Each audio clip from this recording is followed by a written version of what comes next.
Good evening from New York. I'm Chris Hayes. You know, these days, it can be tough to keep track of all of the people in Donald Trump's circle who've had their personal devices searched or seized in connection with one of the multiple ongoing investigations into the ex-president's wrongdoing. Feels like I follow this for a living, and I'm reminded or learn of a new one almost every day. Recently, we've added an exceedingly colorful character to that group. You might know who I'm talking about, Mike Lindell. He is, of course, the right-wing pillow guy whose ads run so often on Fox News, he is basically the co-host of the 8 p.m. hour. And while Mike Lindell is a ridiculous figure, he is also one of the most prominent election deniers in the country. And what he's up to is definitely not funny.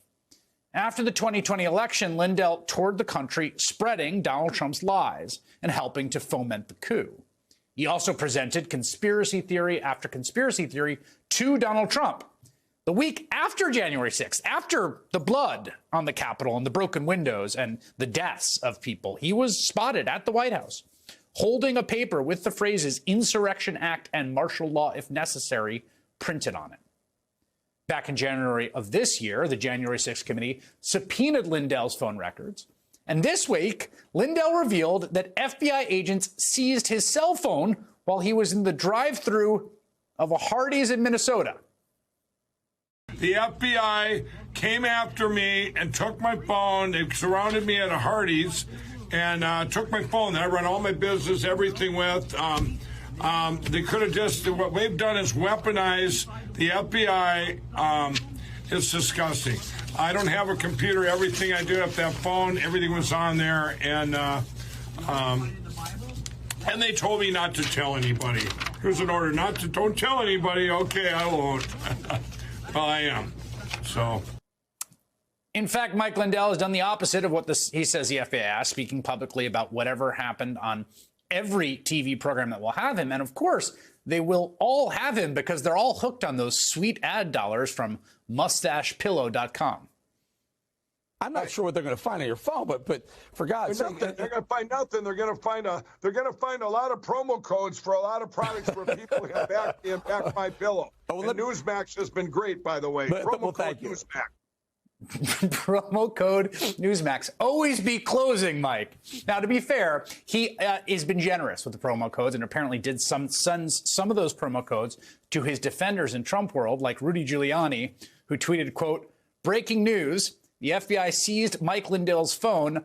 Fight back by shopping Rudy at MyPillow to support." I have to say, we talked about this in the editorial meeting. There was some debate about whether this was real. Like, could that possibly be real? But you know what? It's 2022. Of course it's real. Of course Rudy Giuliani is tweeting out a MyPillow Rudy promo code to defend Mike Lindell's honor. Now, Mike Lindell also revealed what the FBI agents asked him about at that Hardee's drive-thru in Minnesota. He told former Trump White House strategist turned podcaster, they're all podcasters, Sebastian Gorka, that one of the topics of questioning was Colorado County Clerk Tina Peters.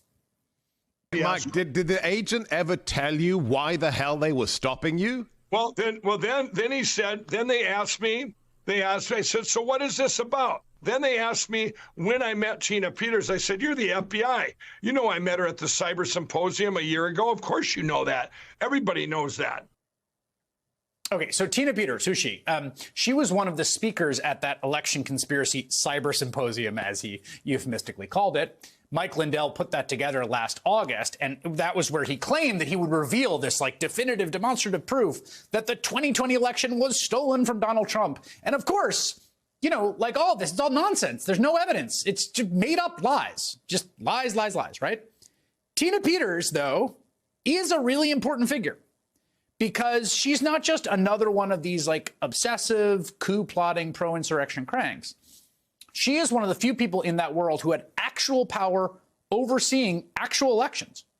And according to court filings, she abused that power, quote, devising and executing a deceptive scheme which was designed to influence public servants, breach security protocols, exceed permissible access to voting equipment, and set in motion the eventual distribution of confidential information to unauthorized people.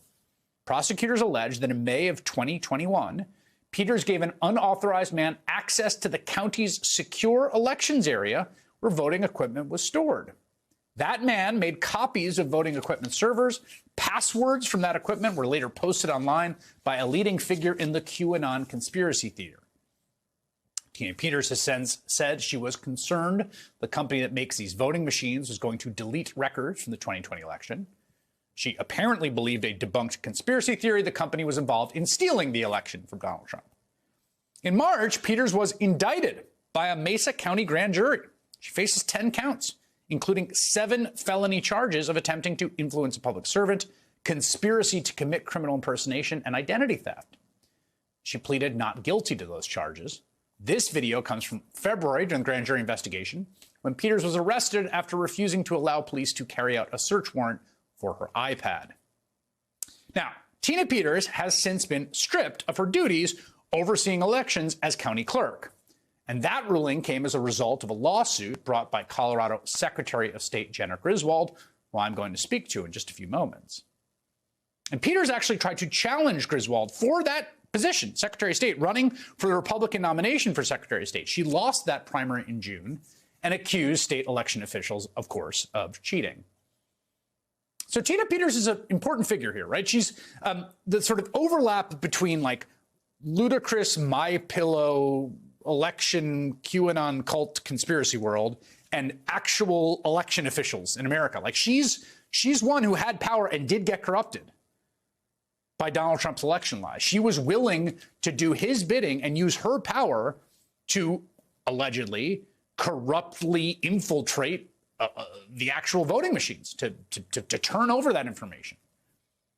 That's incredibly dangerous.